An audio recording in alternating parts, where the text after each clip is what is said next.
Aujourd'hui, rigueur rime avec privation et coupe drastique dans les services publics, faisant de ce mot un véritable tabou sur la scène politique. Une progression annuelle de la masse salariale que nous contiendrions aux alentours d'une progression de 2,5. Nous avons décidé de geler pendant 3 ans les dépenses publiques. Une progression annuelle du fonctionnement qui retrace l'exploitation et le développement de la collectivité tout en veillant à évidemment avoir une gestion économe. La dette, et donc vous voyez qu'on n'est plus du tout là dans les limites que l'on s'autorise.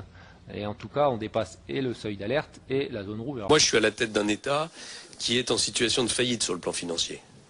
Je suis à la tête d'un État qui est, depuis 15 ans, en déficit chronique. Vous avez le courage, et je crois qu'il faut dire les choses, d'opter un budget de fonctionnement qui est un budget de fonctionnement de rigueur.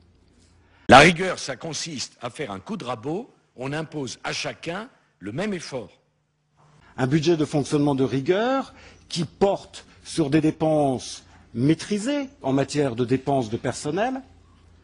D'abord, la moitié des dépenses, enfin 40% sont des dépenses de personnel. Bon, c'est clair qu'on a indiqué qu'il fallait qu'on soit dans la rigueur et que la rigueur, si la crise effectivement continue, doit, je dirais, aller encore de façon plus forte. Ce que nous faisons, c'est la réforme de l'appareil de l'État pour obtenir les économies et la maîtrise de la dépense publique.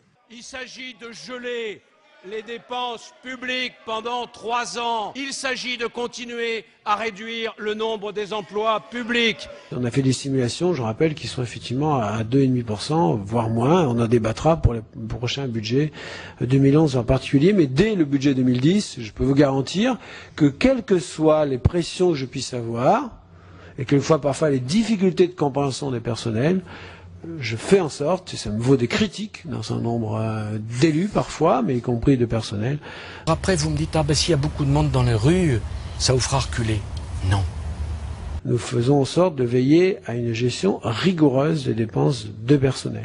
Je partage avec M. Mercuzzo le terme de rigueur. Oui, rigueur dans la gestion. Alors on peut toujours estimer qu'on doit, en défendant sa commune ou d'autres objectifs, demander plus. On peut toujours inscrire plus. Ce n'est jamais assez, effectivement, sauf que quand on a une enveloppe fermée, eh bien, il faut la gérer avec rigueur.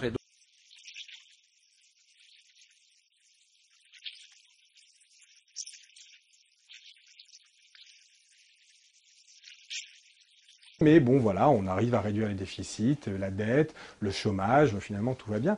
Sauf que rien n'indique qu'il y aura 4 points de croissance en spontané. Même au contraire, on peut penser qu'on est parti pour une croissance très molle pendant des années. Et donc faire 1,5 point d'impulsion budgétaire négative, donc, par ce plan de rigueur, ça peut être catastrophique pour la croissance.